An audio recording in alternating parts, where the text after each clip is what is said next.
Okay. Good evening, everyone. Good afternoon, everyone. I'd like to call to order the City of West Palm Beach Community Redevelopment Agency meeting. Today is December 13th, 2021, and the time is 3:08 p.m. We do have a couple of cards, but these are on specific items. Okay. Mr. Rube, are there any additions, deletions? Well, no, let's go to comments from the board first. I'm sorry. Commissioner Schoaf. No comments today, thanks, Mayor. Commissioner Lambert. No comments, thank you. Commissioner Fox. No comments. Okay, very good. Mr. Rube, do we have any additions, deletions, reorganization of the agenda? No, Mayor. All right, very good. Let's move to the consent agenda, items 6.1 through 6.8. Are there any comments on consent? Commissioner Schoaf. Thank you, Mayor. I know we have a number of items that are large dollar amount items that are on consent agenda, but are part of administrative tasks for presentations already given to this board. And I was just wondering if the executive director could give a brief summary on those items. Do you have any ones in particular that you want to hear about? If we could look at items 6.6 and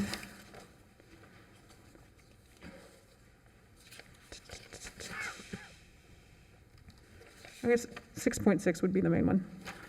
All right. Do you want a full presentation or a conversation with Mr. Rube? No, sir, just a quick update would be Okay, fine. Mr. Rube, can you speak to item 6.6, please? Sure, absolutely. So 6.6, which is, this is the property located at 311 North Sapadilla Avenue that is in the historic Northwest. We're working with a property owner and small business operator that is in a historic building, and they will be renovating that building and placing their business in it.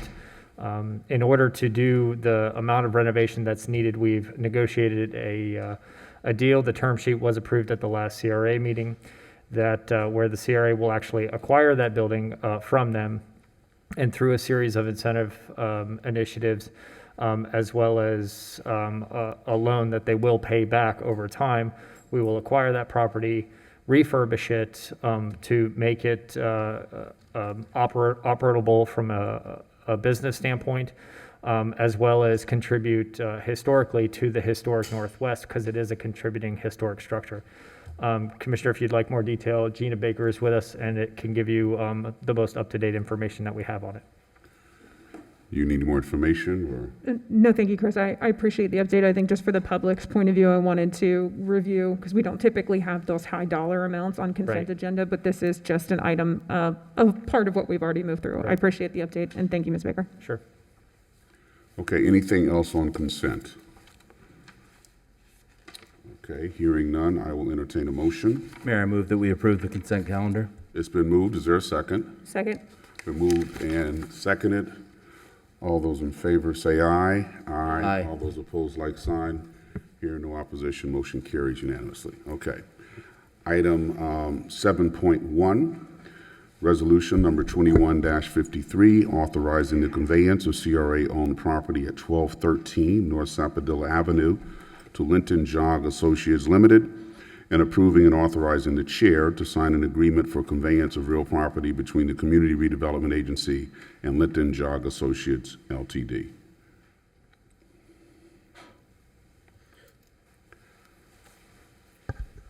Rob Traeger, I'm the real estate manager for the Community Redevelopment Agency. So Resolution 2153 is a conveyance agreement between the CRA and Linton Jog Associates. So this is the Hale residence as it sits today, picture as it looks now, and this will be totally renovated upon at its new location. So its current location is the southeast corner of Fern and Quadrille, and it'll be relocating to 1213 Sapadilla, which is the southwest corner of Sapadilla and Palm Beach Lakes Boulevard. So just a little about the project timeline. Hopefully board approval today, January 9th, it'll be moved to 1213 Sapadilla, which will eventually be 1225 Sapadilla, after the building sits at its new location. Construction will hopefully begin 30 days after the permit's issued, which is estimated to be March 1st, 2022. They have 365 days to complete construction, so that gets us to February 1st, 2023, or sorry, April 1st, 2023, and then the deed will be transferred to Lynn Jog Associates once the building receives a certificate of occupancy estimated to be May 1st, 2023. Some of the project goals: preservation of an existing historic structure and architectural features, upgrading the landscaping on two parcels, 1213 and 1220 Sapodilla, which are both CRA properties right now in the historic Northwest, and new entry signage into the historic Northwest will be added as well to the project. So some of the key deal points: in exchange for the deed for 1213, soon to be 1225 Sapodilla, Lynn Jog shall upgrade the landscaping and irrigation for 1213 and 1220, erect new signage, renovate the building as well. The CRA shall receive $400,000 as a security deposit to ensure this project gets completed, and then these funds will be returned to Lynn Jog Associates per the contract. $200,000 when the project is 50% completed per A1A construction documentation, and the 50% when the project receives a certificate of occupancy. And this is just a drawing of the site plan along with the landscaping diagram. As you can see, new trees will be erected in the 1213 Sapodilla where the structure is going to be, and then new irrigation and new landscaping as well for the parcel to the east of it, which is 1220 Sapodilla as well. This is the new entry signage, which you can see. We actually use balustrades from the building we tore down on 1220 Sapodilla as part of the entry sign feature, which you can see in the light blue coloring on the bottom there. So this is a depiction of what the entry signage will be soon. And here are some just renderings of the elevations of the new structure once it's completed. And we are hoping for approval of resolution number 2153. Appreciate your time. Thank you. Mr. Traeger, do we know what the building would be used for once it is renovated? Can't see. For housing. Oh, just a regular house then? Yeah. Okay, very good. Any questions for staff? Okay, hearing and seeing none, I will entertain a motion. Mayor, I move to approve resolution number 21-53. It's been moved. Is there a second? Second? Been moved and seconded. Discussion? Hearing none. All those in favor say aye. Aye. All those opposed, like sign. Hearing no opposition, motion carries unanimously. Thank you. Item 7.2, resolution number 21-72, approving a license agreement with First Choice Antiques for use of the front porch area of 314 Clematis Street in conjunction with the West Palm Beach Antique and Flea Market held on Saturdays. Good afternoon, Valerie Nielsen, Deputy Director at the West Palm Beach CRA. We are presenting a resolution number 2172, approving a revocable license agreement with First Choice Antiques to be able to use the front porch area of 314 Clematis Street, also known as the Thoroughfare, which is currently unoccupied. We looked at the market rate, which would be about $50 per day, and they've agreed to that, and they would use it on Saturdays between 8:30 a.m. and 2 p.m.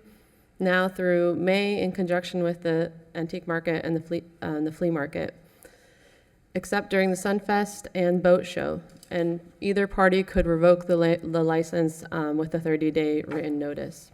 We think this is a benefit because the area is not being used right now, and we recommend to approve this resolution. Very good. Any questions for staff? Comments? Hearing none, I will entertain a motion. Mayor, I move to approve resolution number 21-72. Second. It's been moved and seconded. Any discussion? Hearing none, all those in favor say aye. Aye. All those opposed, like sign. No opposition, motion carries unanimously. Thank you. Thank you. Item 7.3, Resolution number 21-73, approving a development incentive agreement with Nora Holdings LLC totaling $15 million for infrastructure improvements to North Railroad Avenue. Ms. Justice.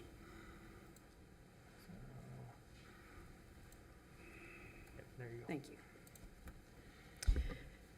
Good afternoon, Mayor Commissioners. Allison Justice, RMA.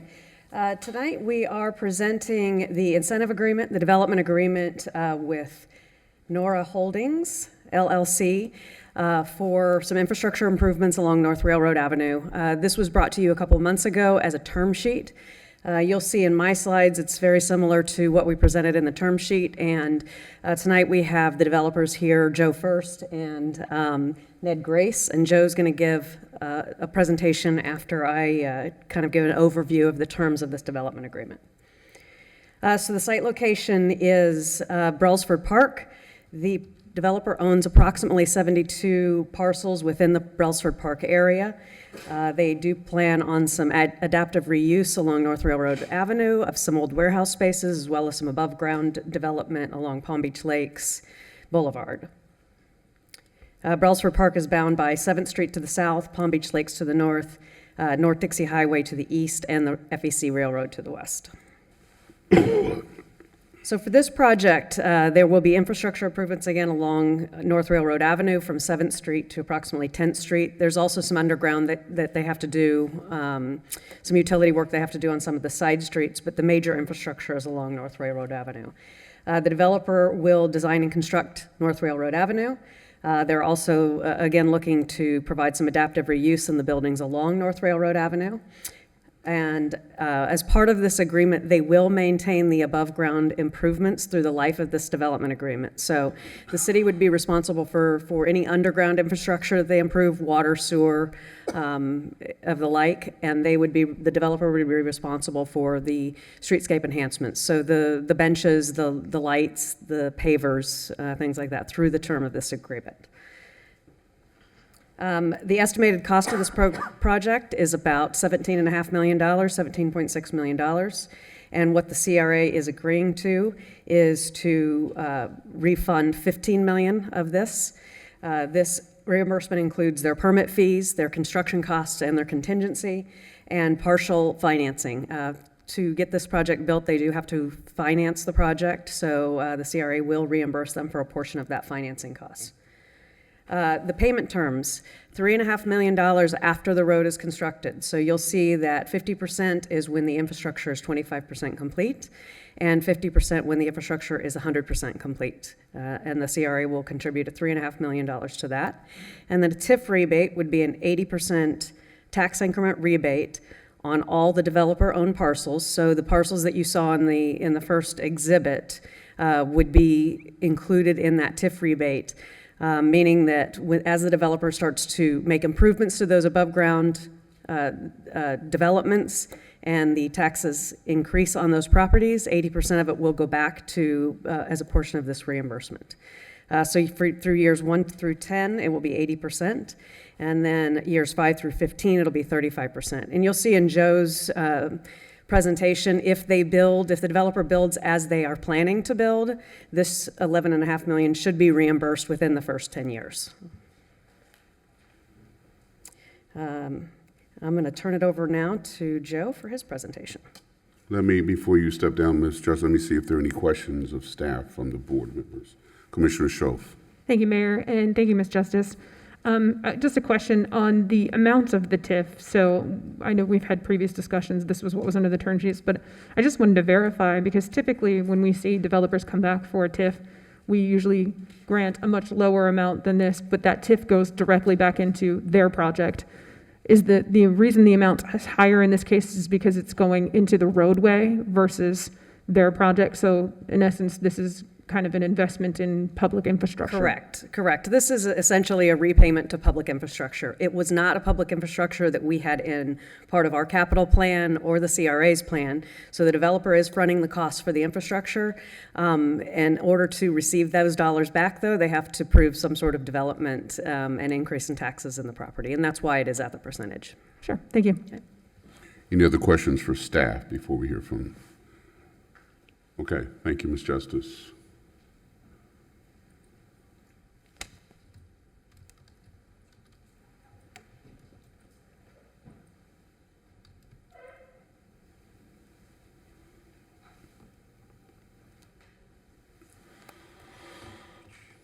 Sorry about this, 1 second. Okay, thank you very much. Joe First, address 1105 North Dixie Highway. Good afternoon, thank you for having me again. I will be very brief with this presentation as Allison covered most of the components, but I will piggyback a little bit on the previous question that was just asked. So yeah, so we are fronting all of the costs of all of the underground infrastructure in order to create any of the uses that are contemplated along North Road Avenue. This is a necessity. The existing infrastructure, the water and sewer is not sufficient to carry any of those uses, so it's a necessary component and really the first step of the revitalization of this part of town and specifically this street. So we are fronting that cost, and then of course with the reimbursements through the TIF, we'll receive some but not all of that money back.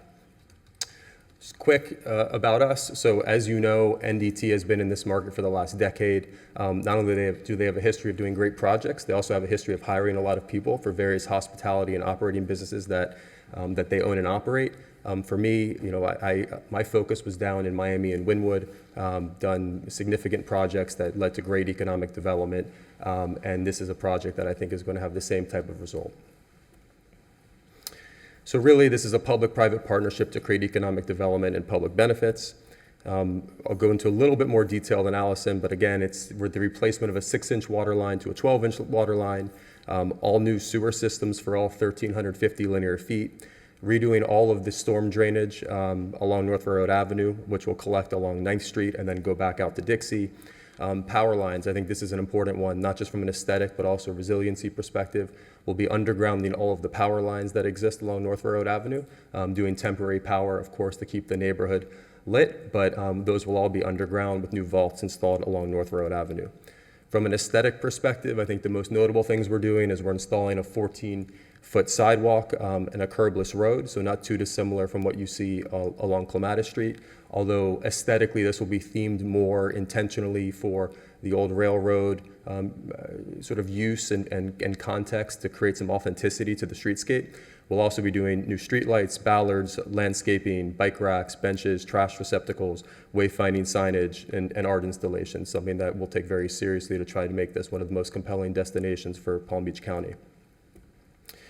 You've seen these before, but we'll just stop on them quickly. Here you can see the streetscape. It's a cobblestone type material. Obviously that has the curbless, as I mentioned, going to the sidewalks, both on the east and the west side of the road. Here, this is taken from one of our linear park spaces along 9th Street. You can see the motif that we're striving for from a design perspective related to the streetscape furniture, as well as the landscaping. So we want to use a landscaping here that's quite lush, that really differentiates this, again, from other areas within downtown West Palm. In terms of economic development, and this is something that we're very certain is going to lead from doing this project. First and foremost, number one, as part of our development agreement with the CRA, we're required to work with the Economic Development Office to ensure that we hire minority and women-owned businesses.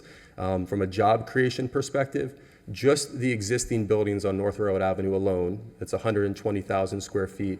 If you use the basic ULI standard for office, restaurant, those types of uses, it's about 7 people per 1,000 square feet. So just that single adaptive reuse project will lead to just under 1,000 jobs. That's not including any of the ground-up development work that'll be taking place to the north of the neighborhood, assuming our entitlements are successful through January and February. And then entrepreneurship, and I do want to stop on this just briefly. So I have a long history and take a lot of pride in helping entrepreneurs become successful. One example that we have in this presentation is Zach the Baker. For those of you that may know, Zach the Baker started baking bread out of his mother's garage. For me, it's very important to have local businesses that reflect the character of community. Zach came to me looking to open a space and didn't have $1 to his name, so we fully capitalized his business, opened him up. He started in 2,000 square feet. He quickly grew to 7,000 square feet. Right now, he has an 8-figure top-line revenue business. He has a national Whole Foods distribution business with 2 different products throughout the entire country. And as you might have seen locally in your Whole Foods here, he also bakes various bread products. And so he employs right now 175 people, and that's just from one entrepreneur with a good idea and a quality product. And I've actually done that in a few other instances in the arts as well as with other food and beverage entrepreneurs. So when we talk about economic development, it's a lot bigger and broader than just hiring people to work within these facilities. It's really a goal of trying to create small business success stories that really have tremendous impact throughout the community and throughout the country. This is the budget. Allison reviewed this, but effectively it's about a $17.6 million budget. Just to give you an idea of timeline, there's a couple additional meetings, assuming that the development agreement is passed, a face of the city commission meeting in February, as well as DAC in January. We would hope to start construction on the streetscape in May of next year. We'd be starting the adaptive reuse project immediately thereafter, and we would hopefully be delivering a fully renovated street as well as our first phase of adaptive reuse buildings by the 3rd, 4th quarter of 2023. So this project is already in for permit. All these plans have already been worked on. This isn't an idea. This is really a shovel-ready project. A little bit more detail on what Allison mentioned, just so you can understand the magnitude of the upfront investment that we're making. So as you heard, there's a $3.5 million subsidy or reimbursement that comes after we do certain things. And the first of which is when 25% of the project is finished. At that point, we'll have spent about $5 million. And so the CRA's exposure at that point is 1.75 on $5 million of capital that have come out of pocket for us. The next one, the next piece, the next 1.75 million is at completion of the project and no less than $10 million spent. This is a $17.6 million project, so the CRA will be out $3.5 million when we as the development team will be out $17.6.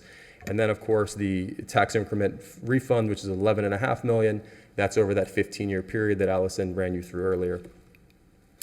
A lot of numbers on this page, only a couple I think really to focus on. So for our adaptive reuse program, plus about $300 million of ground up construction, which is something that we will absolutely achieve, assuming that we are successful with our entitlements, that will lead to a total new tax base of about $91 million for the city of West Palm Beach, of which, if you reduce the tax increment amount that comes back to us, will be about $75 million of net new tax base for the city of West Palm Beach, something that we obviously would be very proud to be a part of. In short, it's to revitalize an important part of downtown. It's to initiate the creation of streetscape improvements and the development of a dynamic public realm. It's to deliver new jobs and spark entrepreneurial potential of this part of West Palm Beach. And then, of course, in terms of the entitlements, to provide diverse housing to support the growth of downtown. Thank you very much. Thank you. Any questions, comments for the applicant? Commissioner Schoaf. Thank you very much, and thank you for the presentation. Again, certainly appreciative that, in this case, the TIF that you're requesting isn't going into your exact building development, but going into street infrastructure, so certainly really supportive of that. I know we've talked a lot about the minority participation in your project as a whole. Can we talk about the minority participation and recruitment for specifically the streetscape project? So how will your team take on making sure that we're getting local business, minority participation, et cetera? Yeah, absolutely. So we are working with Burkhart Construction, which is the same contracting firm that you use for Clematis Street. We've been working with them on their minority hiring standards. It's absolutely something they do. And from speaking to the economic development officer of the city of West Palm Beach, he was very happy to know that we had Burkhart because they always live up to those requirements. And by the way, that's also a requirement, a specific provision within our development agreement that's before you today. Thank you. Any other questions from board? All right, we do have several cards. I'll read off 3 names, and if you could begin approaching the podium, hear your name. Cindy McDonald, David Smith, Terry Booty. Ms. McDonald.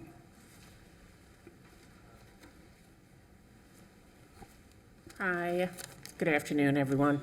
I'm Cindy McDonald. I live in Georgia Ave, and I would like you to support the project because anything right now that supports the infrastructure for us is really, really important. And the fact that this project also includes the reuse of existing buildings and being able to integrate the businesses along with single-family houses and multifamily houses, I think is very important for the community. So I'd like to use it to support the project. Thank you. Thank you. David Smith. David Smith, South End. The compelling part of this whole project is that readaptive use of existing buildings, the infill, the housing, the various diverse housing, economic diverse housing that's going to come in, the entrepreneurship, and what's happening in this area. But what I'm really most appreciative of is what's happened over the years to get us to this point. And that's with commission and staff. On that railroad train, you like stop, look, and listen, that this commission, staff, mayor has been doing that for years that gets us to this point to begin with. That I am appreciative for some of those of you who have been on the tour with me over the years to look at the city a little different than maybe the chamber would have you look at it. That for those of you who have legal background, that you know that where we are right now is not a courtroom, it's the community's living room, and that's where the dialogue takes place, and you have listened. That the staff that we have knows how to cross T's and dot I's, and the management to move all of these projects forward to make this city a lot better than it used to be, and we still have room to grow. I want you to support this project, and I want this to get moved along, done, because we got more work to do after it. Thank you. Thank you. Terry Booty.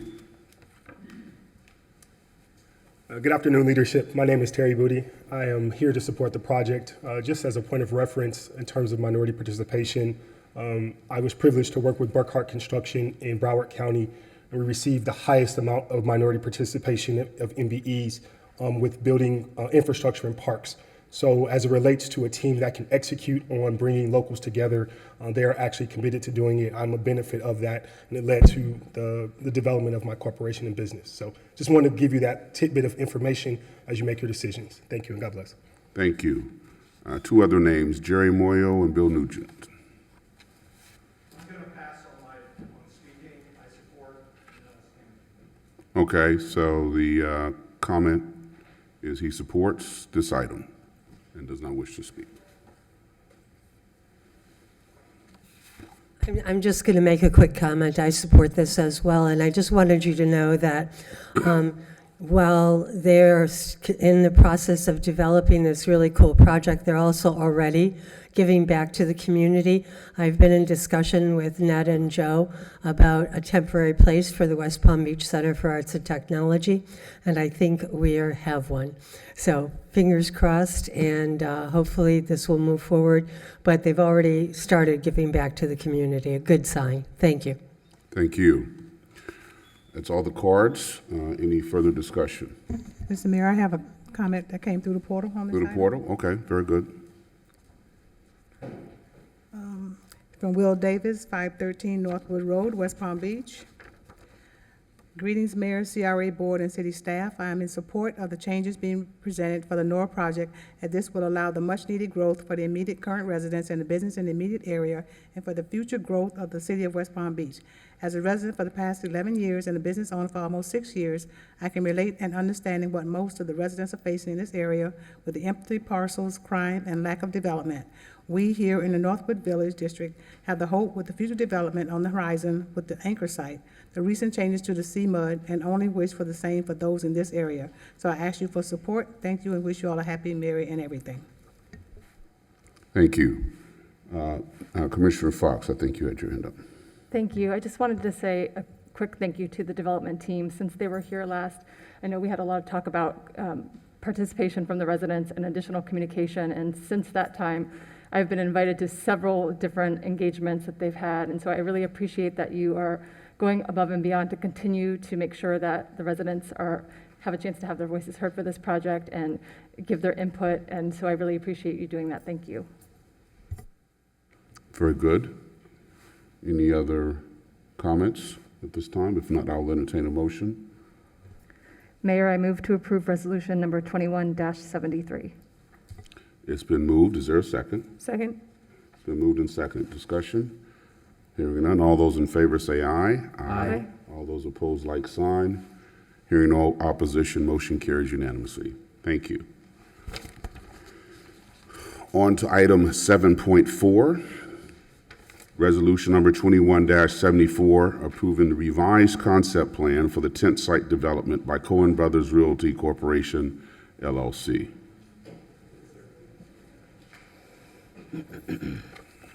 Good evening, Mayor, City Commissioners. So today we're gonna do a little bit of a presentation that combines staff and the architect. That goes over the concept plan for the tent site. Next slide, Gina. So we're going to do a quick overview. I do want to talk about the creative process that we've been pursuing over the last month or so. The Kristin Hawkins from Pelley Clark and Partners will give a presentation, a very in-depth presentation about 3 different schemes that we're very excited to show you, as we've worked really hard to improve the overall project.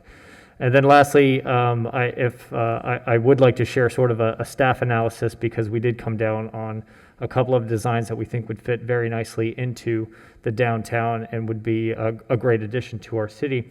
And then obviously, I'm sure you all will have lots of questions about the various options presented for you, and we're happy to answer those questions. Next slide.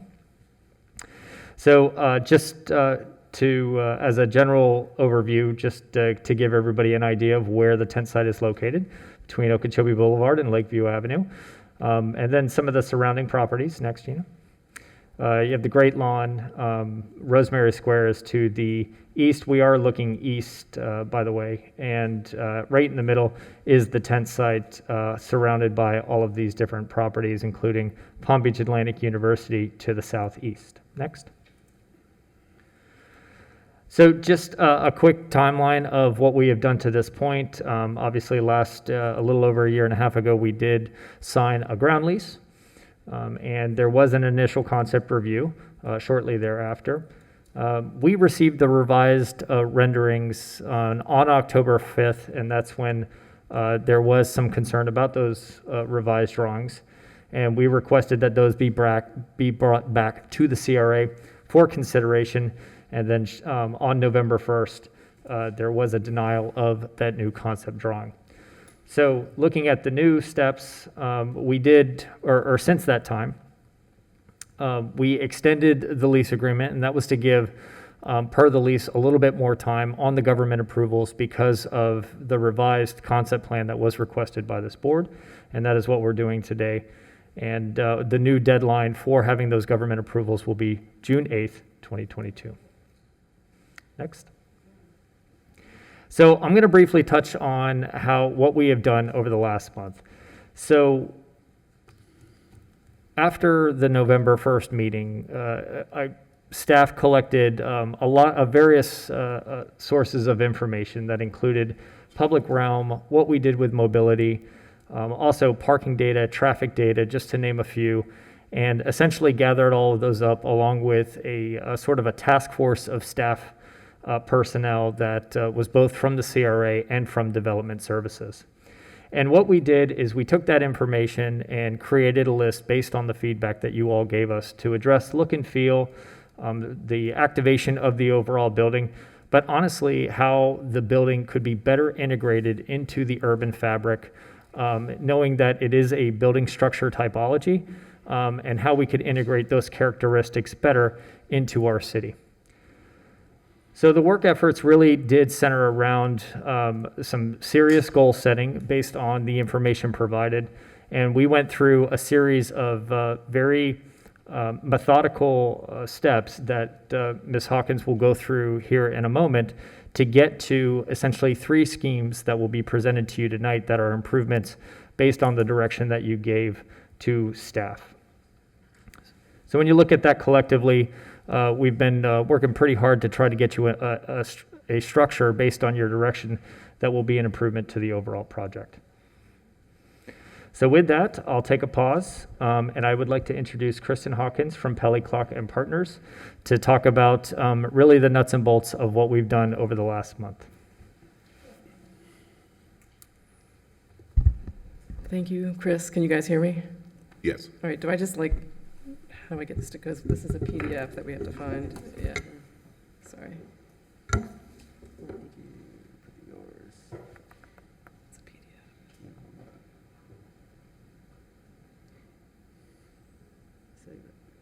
Where is it? That's a good question. Where does she save it, Chris? It should be up there. I didn't do it. Who did it for you?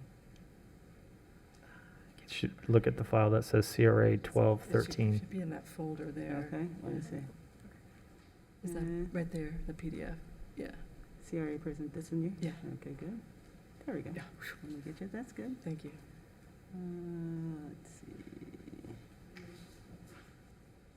View. It's you. You can do it like that. You should be able to advance from there. With which arrow? Yeah, right here. Okay, all right. You push me around? I love you. All right, if I want to zoom. Thank you, Rishlin. Okay, sorry about that. Okay. Thank you for the introduction, Chris, and thank you all for this opportunity to present our new work. As Chris mentioned, we've spent the last month in a true and very intense collaboration. We've had a lot of meetings, we've looked at a lot of stuff. We've tried to create a presentation that will show you the process as well as the result of the collaboration. We have streamlined the process a little bit in this presentation so we can spend more time on the actual schemes. Although the reality is that we are the architects and the CRA has been acting as our client, this slide really could be titled Design Team. And I say that because the work of the last month has really been done in partnership between us, the architects, and the CRA staff. And everybody that you see listed here has really contributed a lot of time, a lot of expertise, a lot of knowledge, and a lot of honest critique as we've worked through the various goals and potential solutions. As you can see from this slide, this is the amount of common time we've all spent together working on things. In architectural lingo, this would be called a charrette, which means a lot of work and not a lot of time. A lot of meetings, we threw a lot of stuff out there, and hopefully we've come to a good solution. The experience, I think, has been a real eye-opening immersion into how Pelly Clark Partners works. I hope it's been fun and interesting, and I hope everybody's come away having learned something from it. We certainly have. We started this process by showing some design precedents of ours, of parking structures we have designed. These are all structures that are not freestanding. They're all in conjunction with other buildings, not necessarily attached to those buildings, but as part of those projects. The next thing we did was talk about where active use above grade would make sense. These are all the same slide, starting from the left. We talked about active use on the east along Dixie. We talked about what would happen if that active use then wrapped around the corner so that it had a presence on the north and the south, and what would happen then if we extended that active use into the Paseo so that it had a presence in that public space. We also talked about widening of the sidewalks and what would be gained if we did that in terms of activating the street, providing opportunities for non-vehicular mobility, and also how that could, help the active use above grade relate to this pedestrian. These are elevation diagrams that go hand in hand with those plan diagrams. Starting on the upper left, the yellow is active use. You can see there it's on the east elevation, which is along Dixie. The north elevation, which would be the same as the south. Below that is the Paseo. Moving to the right hand of the slide, you can see what would happen if we increased the active use above grade on the Paseo side and how it would appear on the north and then therefore south. And at the lower right-hand corner, how it would appear in the Paseo. So really have a presence around the entire perimeter of the structure. The next step, and we did a lot of these, so we just tried to streamline it, but these are 3D diagrams that show active use at 1 level above grade, 2 levels above grade. And then on the right-hand side of this slide is a building section that shows, oh, I can use this mouse, awesome, how create an active use above grade would have a relationship to folks on the sidewalk visually, below, and also across the street. So it really extends beyond just the site itself. And also in this slide, you can see how we started to talk about modulating the exterior walls with setbacks and balconies to really give a three-dimensional quality to the wall and to break down the massing. So before we go into the specific schemes, which are noted here, I would like to describe main characteristics that all of the schemes share. So in all cases, we were able to compress the parking, the basic parking level, down to its absolute minimum, which allowed us to increase setbacks, enlarge the sidewalks, and enlarge the paseo. So larger sidewalks, they're a win-win. They do a bunch of things. First of all, they move the pedestrian away from the street and away from the cars, which is an important concept and a goal of something called complete streets, which I think you're all probably familiar with. Sometimes it's called safe streets. Wider sidewalks also enhance the street life. They make space for shade, for more landscaping, for more leisurely strolling along those sidewalks. They increase opportunity for, as I mentioned before, non-vehicular mobility, such as bike share, scooter share. They also create space for episodic events like public events, pop-up events. And Chris had shared some of the studies that y'all had been looking at. There was the 10 principle study, and in it there was something that happened in Montreal. It was called the 21 Balançoires, which was a series of huge swing sets that were set up on the sidewalk almost as a performance art piece. So I think that's more than just win-win. That's 4 wins. So the activation in all schemes is addressed at the street. It's also addressed above the street, as I mentioned. In all cases, the active use equals 2 floors of parking. So the parking floors are each 9 feet 2. The active use spaces are 18 feet 4 inches tall. So they're very loft-like open spaces. Let's see. So in addition, each scheme sculpts the building in a different way, which you can kind of see here, starting on the left. Scheme S, a stepped massing scheme, sets back the massing from the street and slightly re-enters the corners. Scheme DC, which is the deconstructed corner scheme, is a little bit more exuberant in the re-entrant corner, which creates more space at grade and space for outdoor balconies.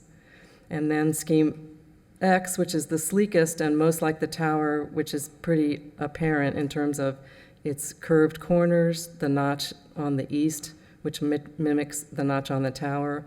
And then there's some things we did at the paseo that I can get into later. So somehow when we were talking about these schemes and giving them names, I'm not sure what happened, but Chris pointed out that they all somehow ended up sounding like expensive high-end bicycle schemes. So there are 3 schemes. There are 5 slides that describe each scheme, and they're the same slides. So the first scheme is scheme S, the stepped massing scheme. There's a lot on these slides, but I think it's important to show these various things together so you can understand the scheme. So starting on the left-hand side of the slide, the plan on the bottom with the red and the yellow describes the ground plane. So the red is retail, that's active use at the ground plane. The plan above that is active use above grade, here and here, which we've been assuming would be retail space. And you can see here how it occurs on the east side of the site, wrapping around the north, wrapping around the south, and continuously along the paseo in this scheme. You can see that here in this axonometric and also in this rendering. On the left is a view looking south on Dixie. And can I zoom in? Oh, shoot, I can't. Okay, sorry. So anyway, this is a view looking south on Dixie. This is a zoom in of the corner. This is this corner zoomed in here. And you can see the slightly re-entrant corners. You can see we've added canopies here, which mimic the canopies of the tower, and they also create a pedestrian scale along this street. You can see the visual connection of people on the street to the spaces above. And you can see, and you'll see this in all the schemes, how what happens in these spaces becomes seen from the street, whether it's art, or we have shown some green walls in later schemes. So you really do create that visual connection from the street to the spaces above. And then the corner, which you can't really see, but there is a table here. So there's a space here created for small cafe seating. This is a zoom in of this corner here, which illustrates how we would treat the facade to be more in keeping with the tower. This is glass, and these are perforated aluminum panels of varying densities. We have to achieve at least 20% open on each facade in order to avoid having to air condition the car, so that would be the goal. And you can also see various articulations, projections here. On the left is a view looking east on Okeechobee, and this would be the southwest corner as you enter the Paseo. And this is that corner blown up here. You can see the projections, you can see the perforated aluminum and the cutouts in the corner that really give some definition to that corner. And again, pretty clear to see this visual connection from street to active use. This is a view of the southwest corner. This is a zoom in there looking into the Paseo from the south. You can see we've also added a very generous covered walkway here that connects the entrance of the parking entrance to the tower. And again, that visual connection. And this guy walking into the glass, I'm not sure what happened there. These are nighttime views of two of the views you've already seen, but it's always fun to look at things at night. Things sparkle and look a little sexier. I'm just going to run through all the schemes if you don't mind, and then you can ask questions at the end. Does that make sense? Okay. So this is the second scheme. It's called DC, for deconstructed corners. So same setup here. The plan on the lower left is the ground floor, and you can see the active use, the retail on the ground floor. I forgot to mention that sidewalk widths on the previous scheme are 14 feet on the north and south, and 12 feet on the east and the west. In this scheme, the sidewalks are 20 feet on the north and the south, 12 feet on the east, and 12 feet on the west. We were able to squeeze a little bit more around the perimeter, which allows us to classify the sidewalks as multi-use shared paths in all schemes, which was one of the requests. Sorry. So second floor active use on the east here, wrapping the corners of the Paseo, so it really does wrap from the street into the Paseo. And then second floor of active use here, and you can see the same here. We also have exterior balconies in this scheme on the north and the south, here and on the other side. Here you can see the balconies a little more close up here, and the same thing. In this case, we have 2 floors of active use. Probably wouldn't be able to see the second floor from here, but certainly from across the street, a very strong visual connection. Zoom in of that corner, and here we've chosen to use a warm wood on the ceiling to really bring the feeling of that warm space down to the street. Same canopies as we had on the other scheme, and an even larger space on the corner here for tables, landscaping, shady spots, city events. Same kind of articulation at the corner with the different, with glass and different densities of perforated metal panels. View of the Paseo. In this case, let's see, I don't know how to go back, but anyway. So I talked earlier about how the Paseo active use wraps around. You can see here it wraps around and projects out. So these would be very special office spaces that would really almost be like a Juliet balcony out into the Paseo. It's a view of the Paseo with, again, the same generous canopy connecting the 2 buildings. Night views. This one looks really nice at night. This is scheme X. I'm not sure why we chose X. I guess because it's more streamlined. The same slides here, ground floor plan on the bottom left, the active use plan on the upper portion. You can see that it extends on the full east side, wraps around, and again, the full length of the Paseo and wrapping around the corners.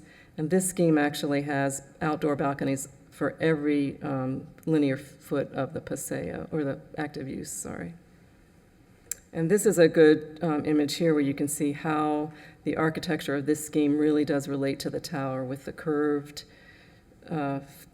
corners, the notch on the east, which relates to the notch here, and the top even of this scheme, which is set back to really provide, kind of a crown, if you will, similarly to the way we've designed the tower for an interesting silhouette at the top.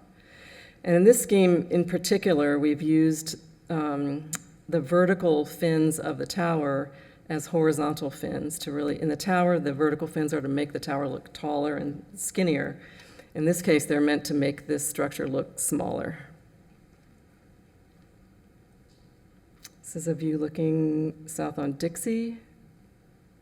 You can see how the curve really does add a bit of speed to the corner of the scheme. And here's the green wall I was talking about earlier, how it makes the connection to the street, the warm ceilings. And you can see the outdoor balconies that wrap around the entire length of the active use. And the same use of glass and perforated aluminum, and again, a little bit more exuberant projections, horizontal projections in this scheme, as you can see.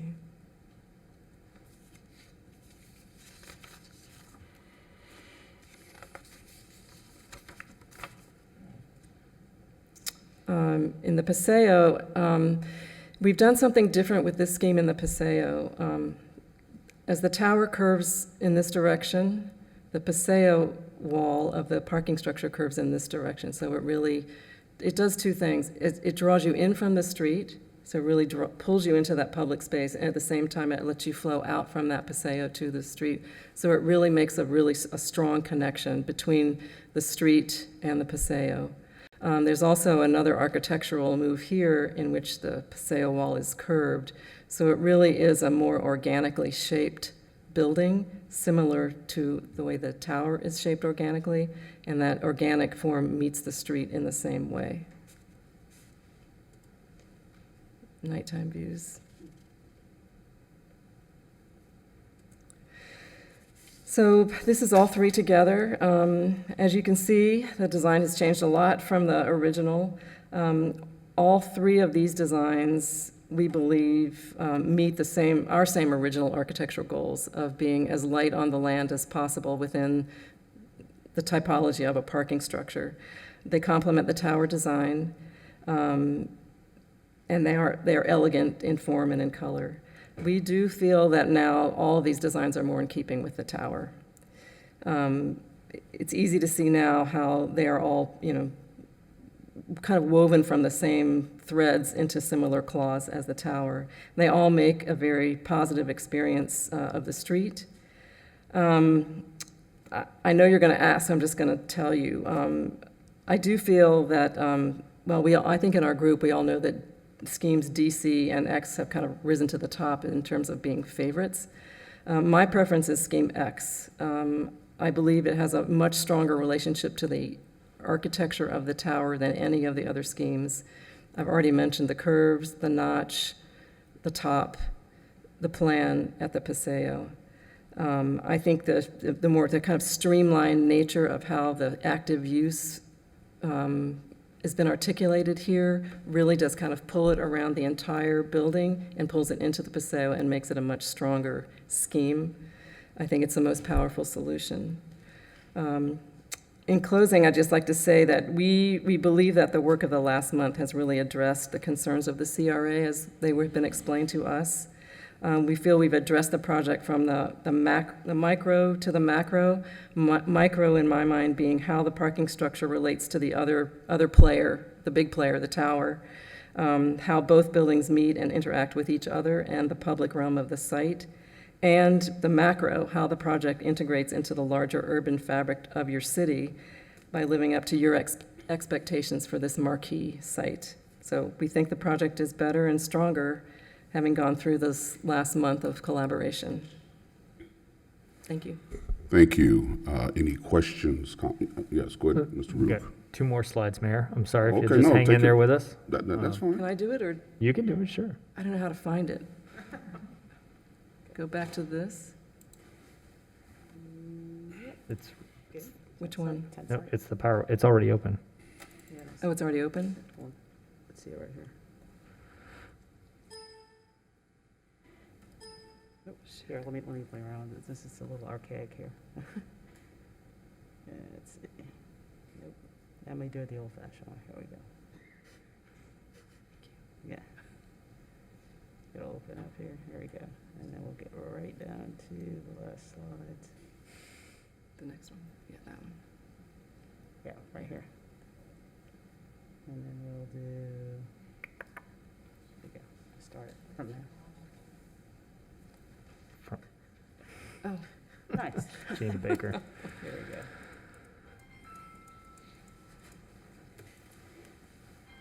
sorry. Yeah. There we go. So, as Kristin mentioned, there was a lot of discussion amongst staff and the design team about these 3 designs. And the 2 that did rise to the top are the one in the middle and the one to the right, which is the Scheme DC and the Scheme X. And this was really challenging. So if, Gina, next. So if you look at the first, the one in the middle, it does have a bit of a rad design to it in the sense that, you know, deconstructing those corners and adding for those really serendipitous interactions could just be a really great addition to our city. Whereas the elegant design represented by the heart, and also I should mention anecdotally, no scientific whatsoever, does seem to be ranked as the more popular version, including my 7-year-old son Everett, does seem to have a great level of interest and would also be just a wonderful addition to our downtown. And the design team and staff are really split between these 2. It is a bona fide struggle where I've never seen anything like it really, where you have an equal split amongst the design team and staff on which one could be better. So, but all of the schemes do address all of the critical points that I think this body had asked us to tackle. And so moving, next slide. Both DC, those 2 schemes represent the best options to move forward with. And I just want to thank the team because it has been a great experience, and we are happy to answer any questions that you may have. Okay, very good. We'll go into discussion from the board members. Is your hand up, Mr. President? Thank you, Mayor, and I'll just be brief. Thank you for the presentation.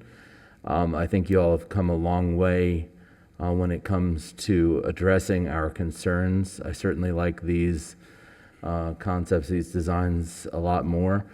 And I think of the 3, I would agree that Scheme X is definitely more complementary to the main tower, and that's the one I would prefer. But thank you for all the hard work. I know that it hasn't been easy, but I think you've come a long way. Thank you. Commissioner Schoaf. Thank you, Mayor, and I want to say thank you very much to the team. I know I've been the most vocal proponent of having a parking garage that doesn't look like a parking garage, and lo and behold, we have 3 parking garages that don't look like a parking garage. So really, really thankful for all of the hard work. I know there's been unlimited hours between staff time, architecture time, and so I think this really, when we look at the process of what a public-private partnership is, this is the end result of that. And so really happy that we've gotten to this place. I think both of these schemes, we have something very, very thoughtful.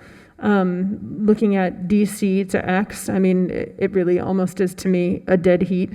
If I have to prefer one over the other, I do prefer the DC scheme, looking at the corners and creating some significantly different yet similar looking architecture to the tower, I think makes it look like we weren't trying to emulate the tower too much. But still keeping with the whole concept, making it look like one cohesive site. But again, I think great job by everybody, and looking forward to this discussion. Thanks. Commissioner Lambert.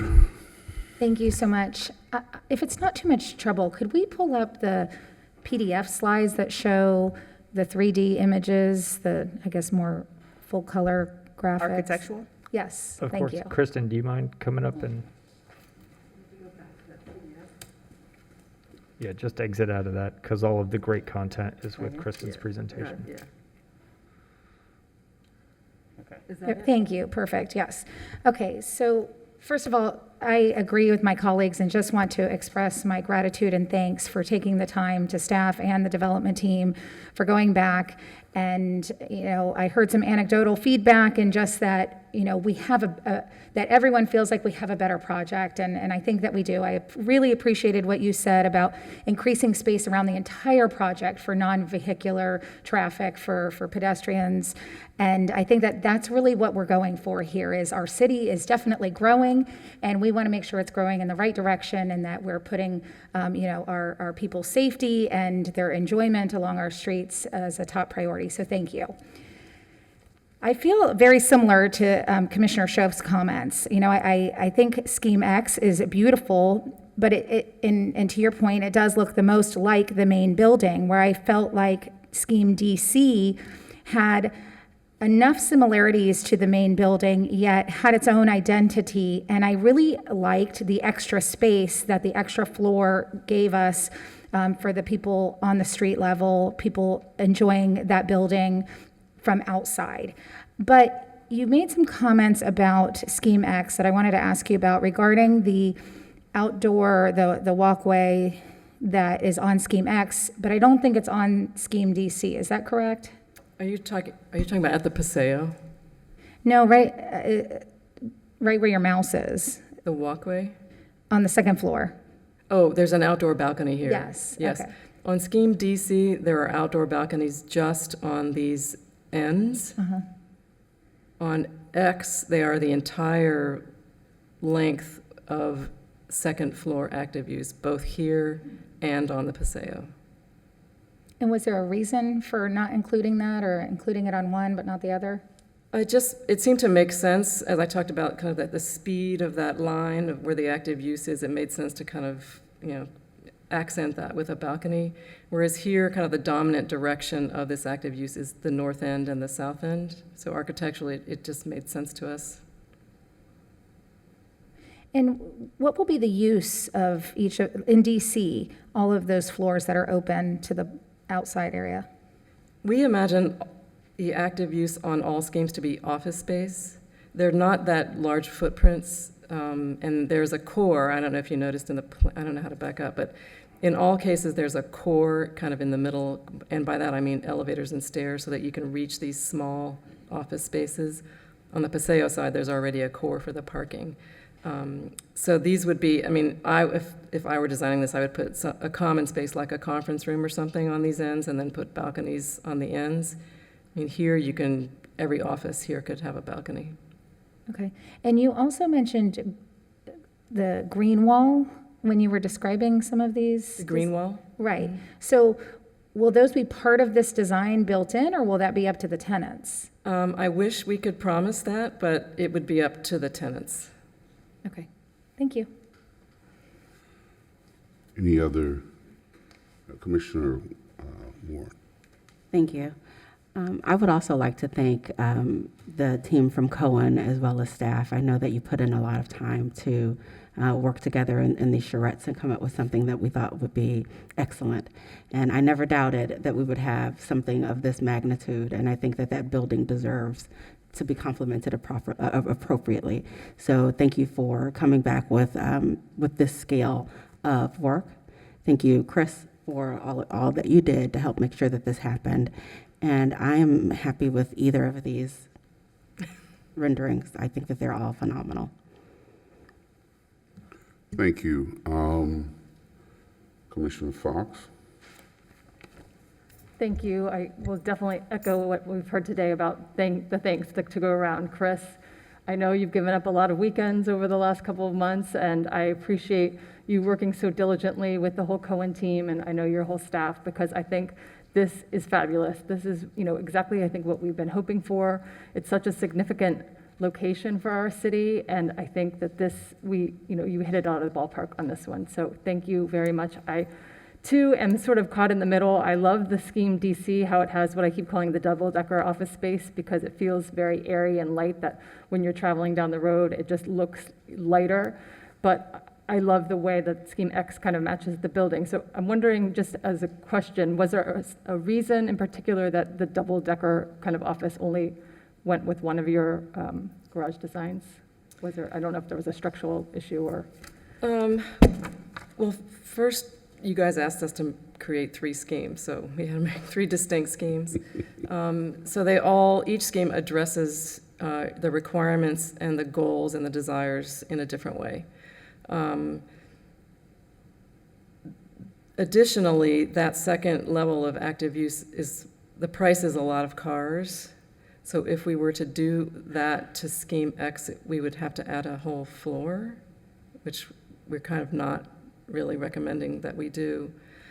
I mean, it's not an unexpected question. I guess the analogy that I would use is, I mean, we all like the Eiffel Tower, right? We all like the Empire State Building, right? You can't take the top of the Empire State and put it on top of the Eiffel Tower, because then you have something it's neither here nor there. It's not composed, and it's just, it's kind of collage architecture. So I wouldn't recommend that we make this into a kit of parts. Thank you. I'd like to make sure we heard from the staff that this does comply with all the statutory requirements. Is development, so who's here from Development Service that could speak to that? But there's Anna. Yes, I was going to say Anna Maria and Rick Green were with us each and every step of the way, so they can definitely address the regulatory. Not really heard from them that this does it. Does this do it? Yes, good afternoon, Commissioner, Mayor. Ana Maria Ponte, City Urban Designer. We have been working with the team on all these processes, as Chris mentioned. All the schemes will anyway require waivers from the regulation. The exact extent of each waiver will vary depending on the scheme, and we will evaluate the number for the percentage of the waivers once the final selection is done, but they will all require waivers in a similar way than before, less than when it was presented before, because the active uses have been added. So that will be reducing the waivers, but waivers will still be required.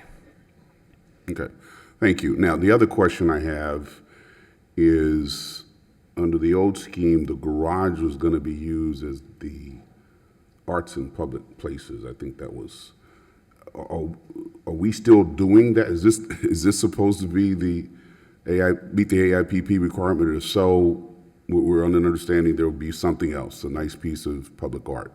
One moment, Mayor Bribe, before 1 second. So I will say that art did not get discussed during this, but I believe Mr. Seymour can answer the art component. And I'm not asking what specific art. I just want to make sure we're not trying to use a garage as art, which I thought was what was going on with the others. Correct. That did not come up during our discussions. All right. Mr. Seymour, you want to speak to that? Record, Brian Seymour on behalf of Cohen Brothers Commercial Realty Corporation of Florida. The complete redesign removes any of the artistic elements that were previously there. So this is not meant to include AIPP related requirements. That'll have to be done by code later. Okay, that's fine. All right, we do have several cards that I'd like to call people up. I'll call 3 names if you can start making your way toward the podium. Donald Burgess, I have Paul and Sherry Elias. I don't know if one or all of them are speaking. And Harriet Janish.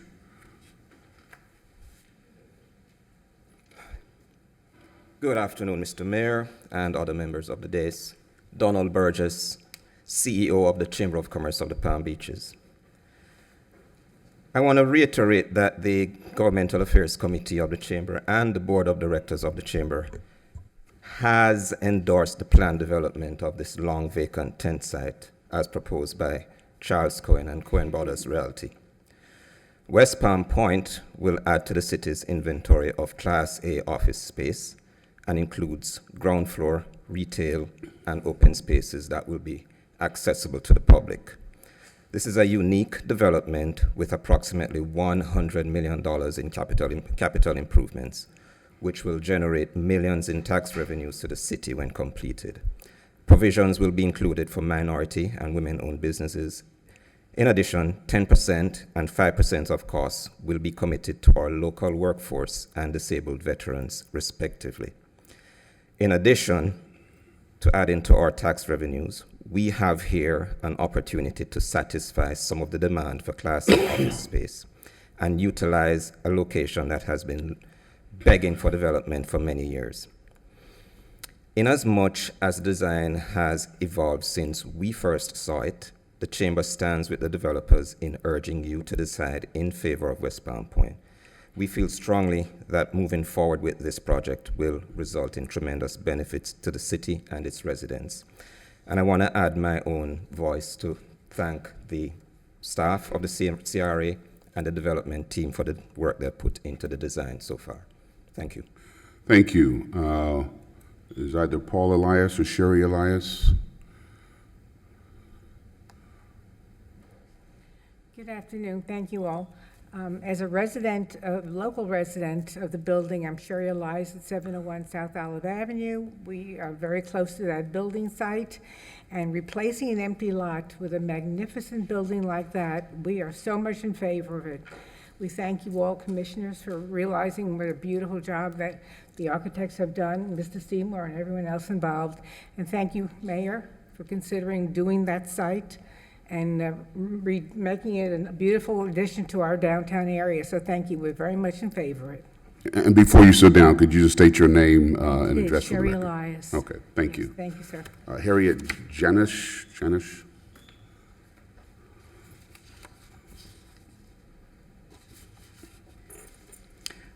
I live at 2 City Plaza, and like many, we look down at the garage of West Palm Point.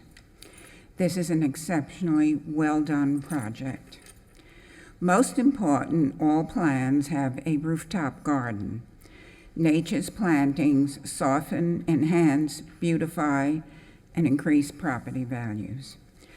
We at 2 City have a jaw-dropping planted rooftop on the 22nd floor with palm trees and beautiful greenery. The plants and all the trees are surviving since the building opened in '08. They are watered with a sprinkler system and cared for by a lawn service. One of these exceptional designs should definitely be approved. Thank you.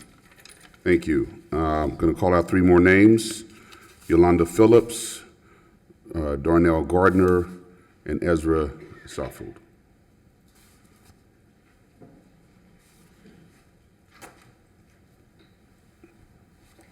Good afternoon. I'd like to thank you all for considering this project, and I am from the National Association of Black Women in Construction, and we approve this. We are in favor. All right, again, for the record, could you state your name for the record, please? Yolanda Phillips. Thank you. Mr. Gardner? Good afternoon, Mayor and Commissioners. This is an awesome building. I can just imagine just driving down West Palm Beach looking at this building. I'm a commercial broker and licensed general contractor, and the calls are coming in. They're looking for space. Corporations are coming in. Everybody knows Florida is very attractive for corporations. They're coming, they are here, and looking for space. Thank you. So I support this. Thank you. Mr. Suffold. Good afternoon, Mayor and council people. I'm Ezra Sappho, owner of All Site Construction, located at 2915 East Tamron Avenue. I'm in support of this development as I have 10 employees that are from the local community. I'm hoping that this project provides more opportunities for our firm. So thank you. Thank you. Last card I have is Charles Duvall.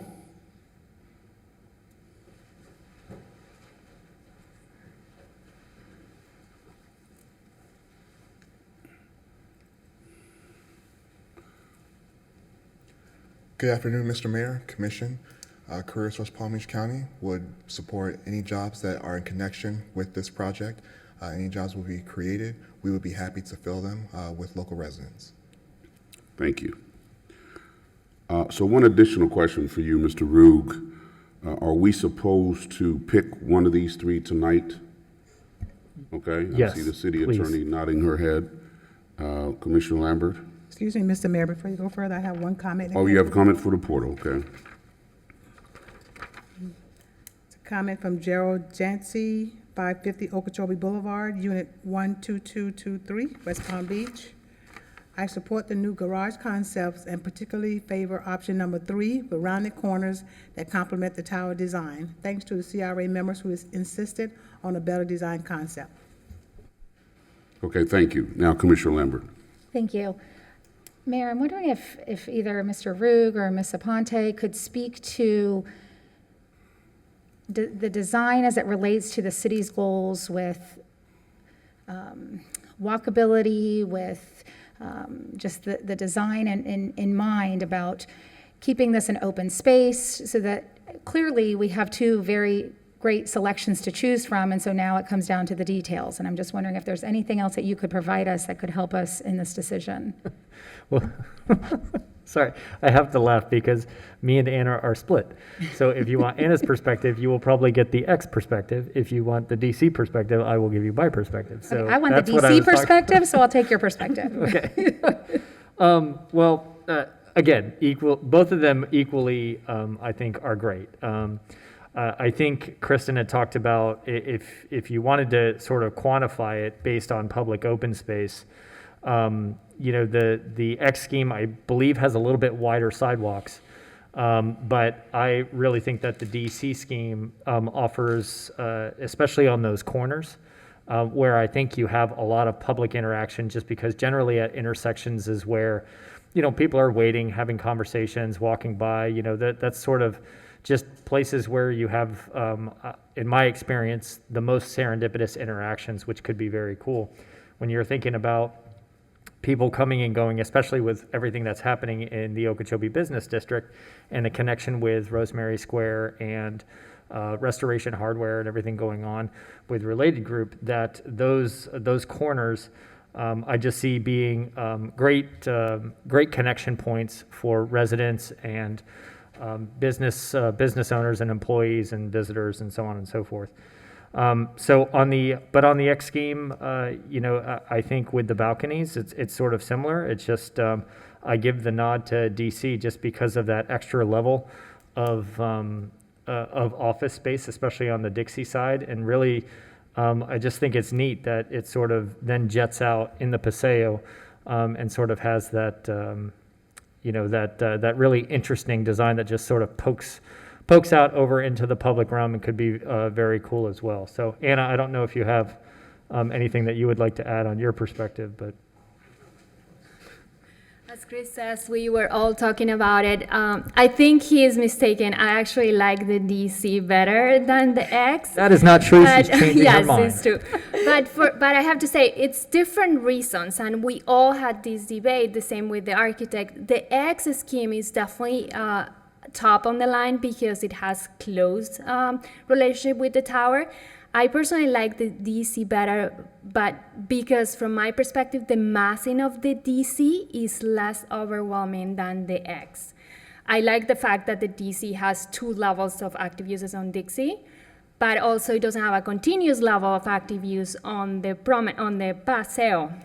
So each of them has its pros and minus. They are both good options and will be a good piece, so you will have to choose.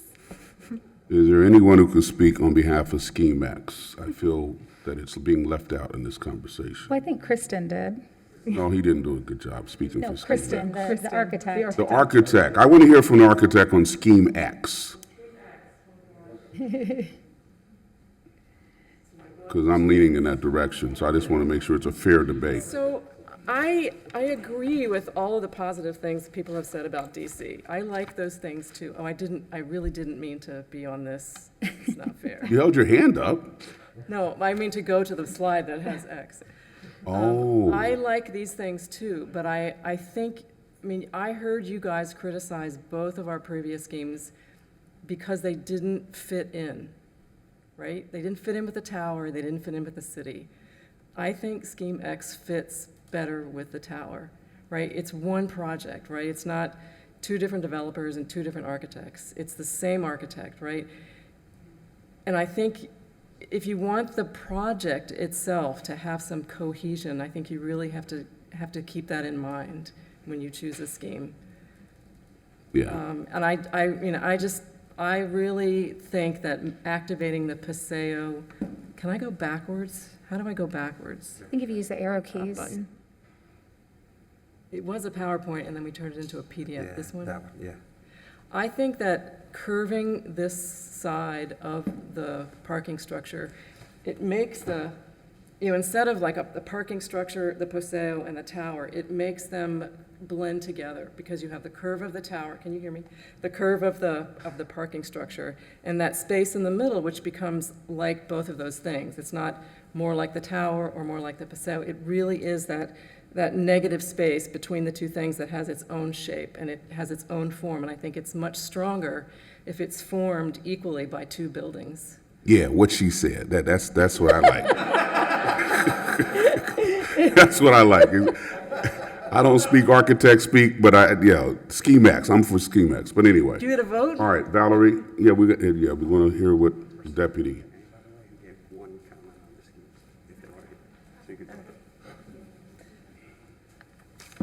I just wanted to make a comment, especially to Commissioner Lambert's question about the walkability. I just confirmed with the architect that, and I pushed for all of the sides of the building to be at least 12 feet so that they count as pedestrian and bicycle facilities per FDOT standards.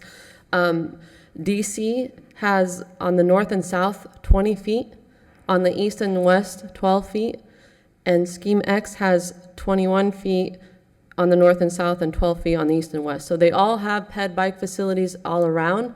Scheme X has 1 foot on the north and 1 foot on the south more. So just for your consideration.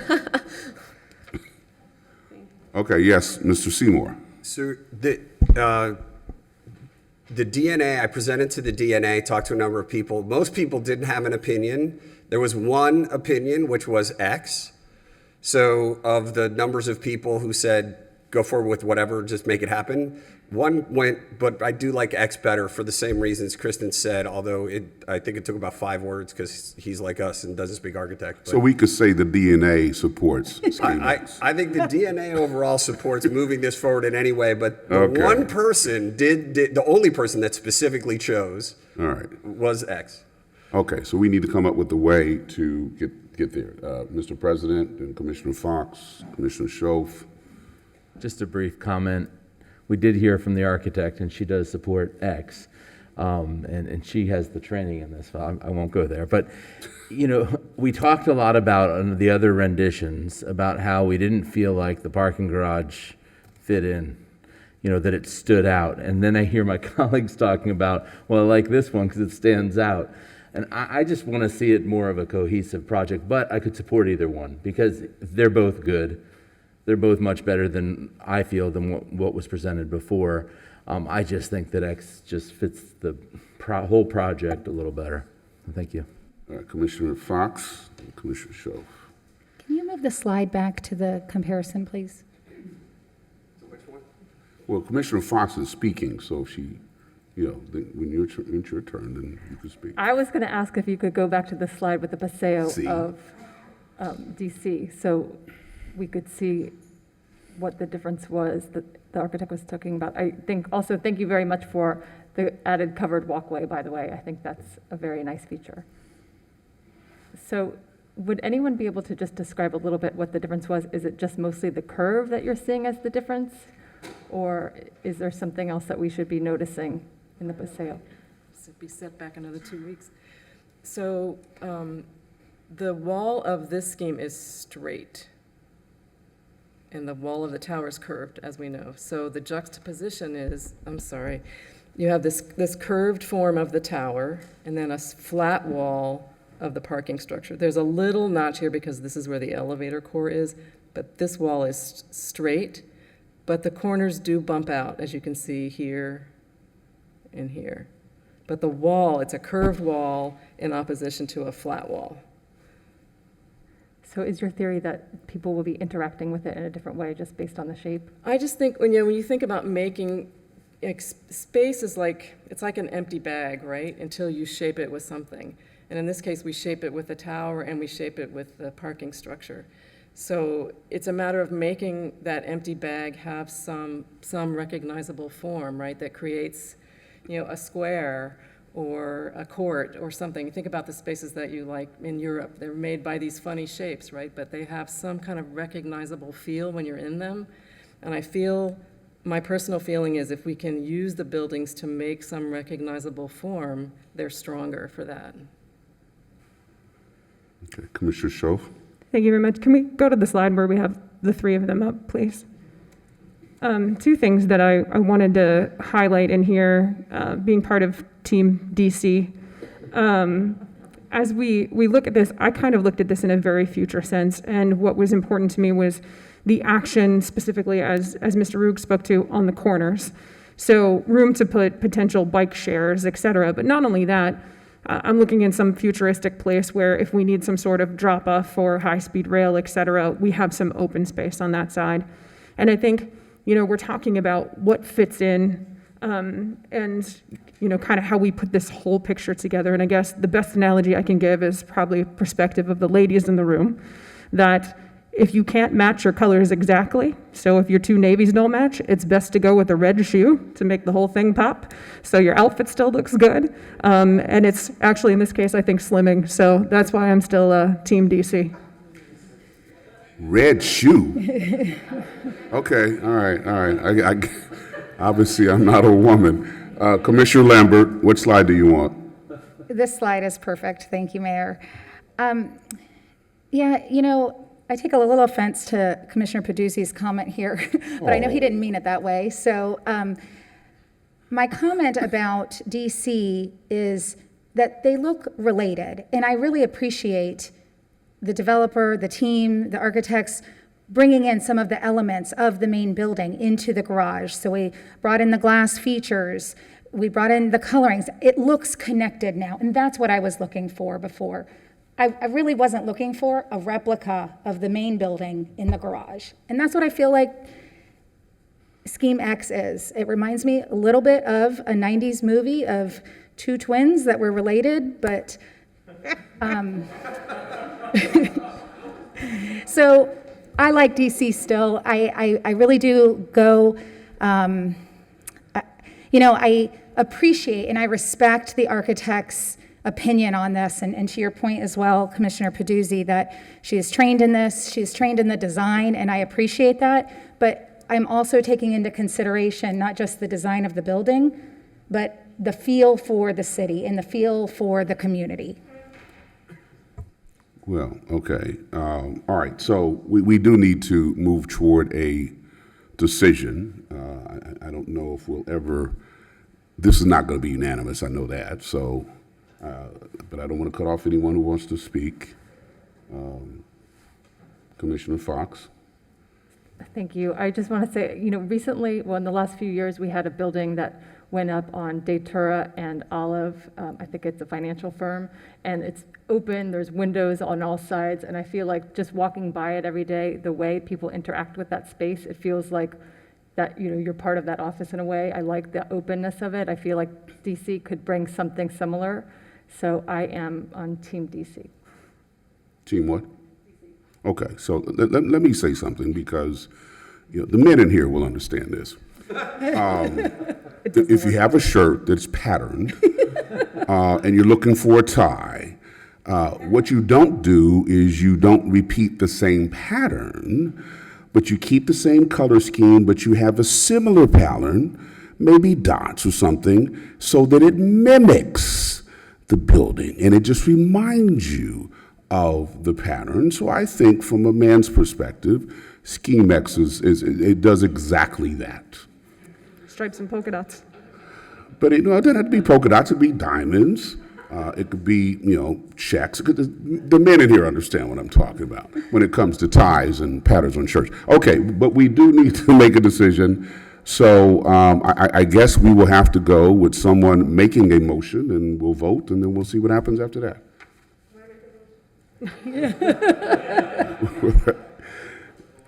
The question is whether the architect gets a vote, but anyway. Mayor, I'd like to make a motion to approve resolution number 21-74 with Scheme DC. Second. It's been moved and seconded. Is there any discussion? And again, the motion was to go with Scheme DC. So hearing no further discussion, all those in favor say aye. Aye. All those opposed, like sign, nay. Nay. Oh, we have a tie. We have a tie. What? Now we can have the architect break the tie. No, we can't. City attorney saying no. Okay, well, that motion fails for lack of a majority.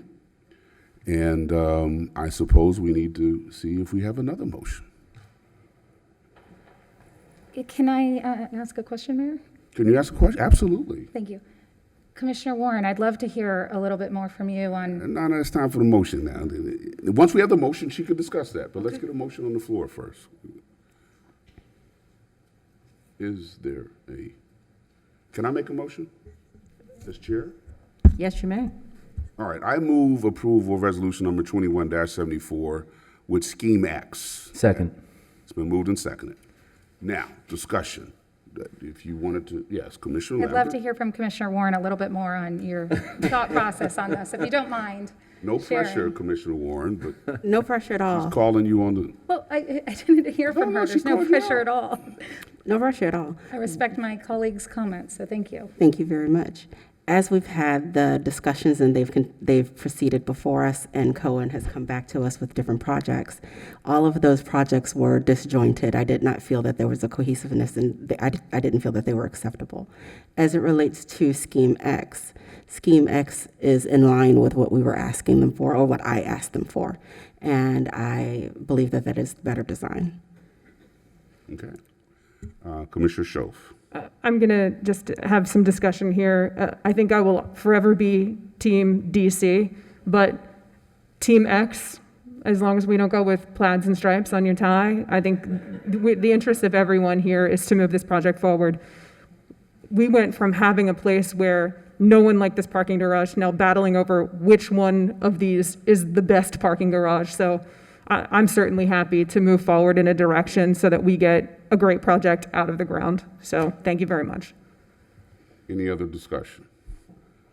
Okay, all those in favor of the motion say aye. Aye. All those opposed, like sign. Hearing no opposition, motion carries unanimously. Wow. I said corrected. If I may, Mr. Mayor, No, just a you may note of not. thanks. I'm only kidding. Go ahead, Brian. That's why I started with that. I stayed out of this, as you all, I think, know, and I haven't talked to any of you about it. But I've been in constant contact with Bruce Brosh and Kristin Hawkins and Charles Cohen about this through this process. And I want to thank everybody for jumping into this full force. You all talked about our side of the work that was done as well as your staff. I think it's worth noting, as Kristin said, your staff did a lot of work on this. And we had some difficulty in understanding at the first what it was we were supposed to be doing. And it was because of that constant collaboration, that work, and everybody coming together that we're able to move this forward. We look forward to, we've also been talking through what do we need to get to the regulatory phase, which will come next. And hopefully the beginning of January, we'll be able to get that done and start putting something in the ground and selling and get this thing going. So I want to thank the staff, Chris and Valerie, Nancy, as well. Nancy had to deal with me all the time. Just really everybody stepped up, Anna, Rick, to make this thing happen. So appreciate your staff very, very much tonight. Thank you for saying that. And I too want to thank staff, particularly you, Mr. Rugg, under your leadership to shepherd this thing through. Those of us who've been on the commission for a while, and I guess I was on there longer than anyone, remember the failed attempts to address this site. So it made one wonder whether it was cursed, but apparently it isn't, and I think we are making some headway. And so thank you, Mr. Rugg, and all of those involved. I don't mean to leave anyone out, but I don't want to sound like Brian doing Academy Award acceptance speech and start naming everyone. So I would just throw out the generic description to staff. Thank you all very much. And I want to thank my fellow board members because you all were vocal in your views and your opposition to the previous, and you put staff to work and the applicant to work. So all of you should also be commended for getting us to this point. Any other comments for the good of the body? Hearing none, this meeting is adjourned. Congratulations, everyone. We will